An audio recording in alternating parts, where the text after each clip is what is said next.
النهارده باذن الله هقدم لكم وصفه من الزمن القديم جدا، بس هنعملها باقل زيوت ومن غير زيت اصلا ومن غير آلية.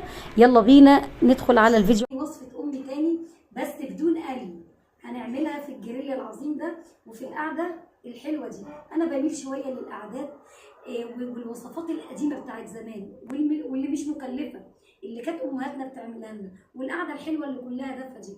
يلا بينا هنشوف هنعمل ايه.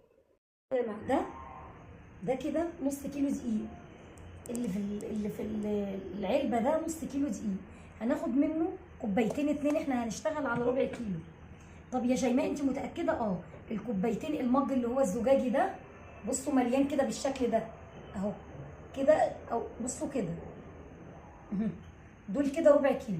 انا وزناهم وعارفه انا بقول ايه يعني، ماشي اهو. هنديهم بس نخله خفيفه كده. طبعا انتوا عارفين ان الفطير ده مش مكلف، وامهاتنا الله يرحمهم وستنا يعني ما كانوش بيعملوا حاجه، كانوا بيعملوا من ايه، اي حاجه كده من حواضر البيت يعني. رشه ملح خفيفه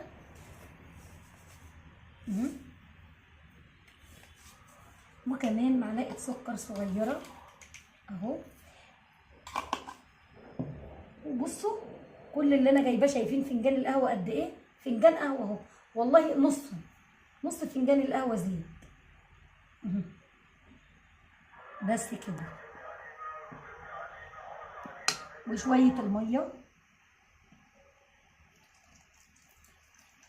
ونبدا ان احنا اي حاجه عايزين تضيفوها في العجينه دي. يعني مثلا حد عايز يحط بيضه، ما تحط، مفيش مشكله. حد عايز يحط كوبايه زبادي، حد عايز يعجن بحليب، مفيش مشكله. برايب، مفيش برضه مشكله. بس انا بعمل لكم الوصفه بتاعت امي. بصوا العجينه بتاعتي يا جماعه بقت عامله ازاي، بصوا اهي. هي طريه كده بس مش بتلزق في ايدنا، بصوا اهو كده ماشي. ده الربع كيلو دقيق، تمام. سامحوني لو التليفون لو الصوت واطي. ناس كتير يا شيماء من اخواتي المتابعين الغاليين، يا شيماء الصوت واطي، معلش. انا لما اكون بعيد شويه معلش حسب نوع التليفون وما عنديش مايك، فمعلش سامحوني بقى واستحملوني واتفرجوا على الفيديو واعملوا لي لايك. كل ما القناه تكبر ان شاء الله وتنتشر كده والمشاهدات تزيد، نغير التليفون ونجيب احسن تليفون وتسمعوا احسن صوت واحسن جوده ان شاء الله باذن الله. بس محتاجه دعمكم، ماشي.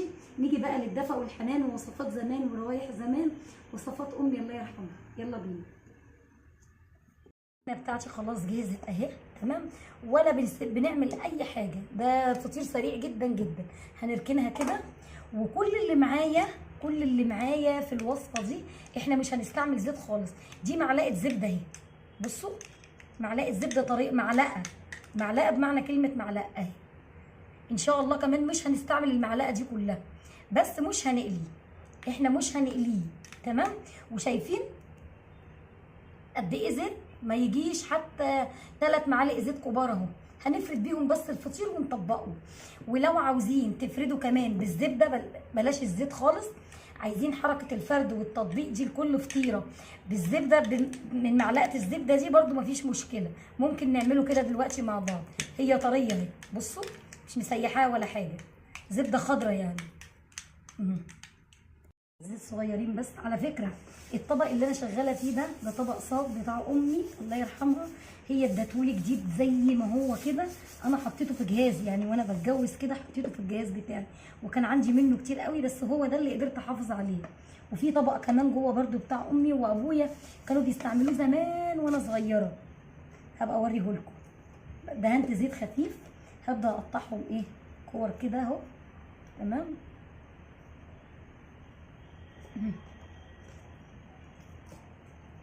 قطعتهم اهو على وشهم زيت 5 دقايق بالظبط بس كده، واغطيهم بحاجه 5 دقايق وهشتغل.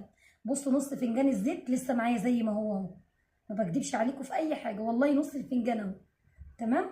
5 دقايق بس كده، وهبدا افرد فيهم ونشتغل مع بعض. فرد وفي التطبيق اهو، خدت واحده ما فيش 10 دقايق وبدات اشتغل على طول. فرد الزيت، نقطه زيت خفيفه، بصوا الزيت لسه معايا اصلا اهو. وده الوش بتاعها هننزل عليه كده، ماشي. نبدا نفرد على على الظهر اهو،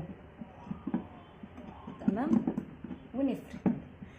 انا عايزه اقول لامي بقى تسامحني لاني انا ايه غيرت في الوصفه بتاعتها في الوقت ده. لو احنا عاوزين ناخد بقى، بصوا، زبده بسيطه جدا اهو، وبالزيت برضو تمام، بس احنا عاوزين كل ده نستعمل معلقه الزبده بس. ماشي، ونفرد كده اهو الشكل اللي انتوا شايفينه ده اهو. افردوا وطبقوها ظرف كده.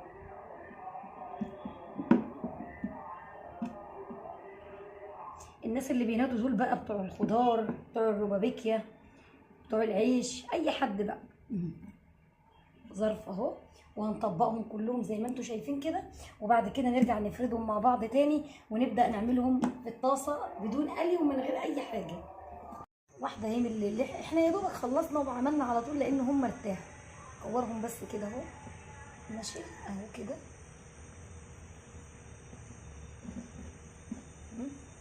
ونبدا ان احنا ايه بقى نفرده. ماشي، صدقوني الحركه دي بتفرق جامد جامد جامد جدا في الفطير، لان هو بيطرى، بيبقى طري، بيبقى فيه حاجه ممكن كمان تغمسي بيه، وعلى فكره كمان ممكن تحشيه، ده يبقى تحفه يعني، هيبقى زي العسل. الطاسه بقى بنقاد عليها النار اهو.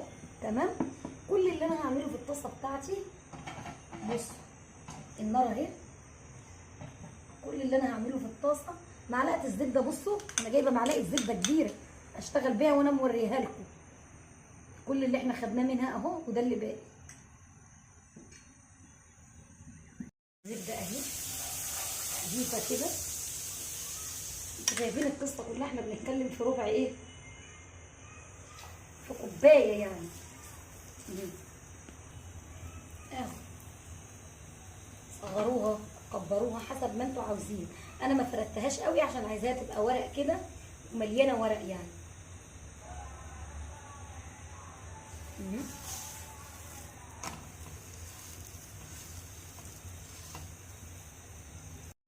بصوا بقى اهي. طبعا احنا بصوا مفيش، احنا يعتبر مش مستعملين حاجه يعني، الدهون اللي احنا استعملناها بسيطه جدا جدا. بصوا احنا كل ده يا جماعه بنتكلم في معلقه زبده واحده. ماشي، خلصت والحمد لله، وكلت واحده من جماله. هما كانوا 5، انا كلت اول واحده طلعت من الاخر يعني. تعالوا بقى شوفوا كده النتيجه. اول حاجه الزبده، ده اللي باقي من معلقه الزبده بتاعتي. تمام، انا وريتها لكم في الاول. والزيت برضو يعتبر يعني، بصوا ما لحستش الفنجان ولا حاجه. طلعوا 5 وكلت واحده انا. وطبعا طالع، بصوا بقى الجمال طالع، بصوا عامل ازاي اهو. اللي قال لي بقى ده شارب زيت يا شيماء ومش عارف، لا ما فيش زيت خالص اهو، عملناه صحي وما فيش اي حاجه. وزبده، الزبده طبعا يعني مفيده اساسا اهو. بصوا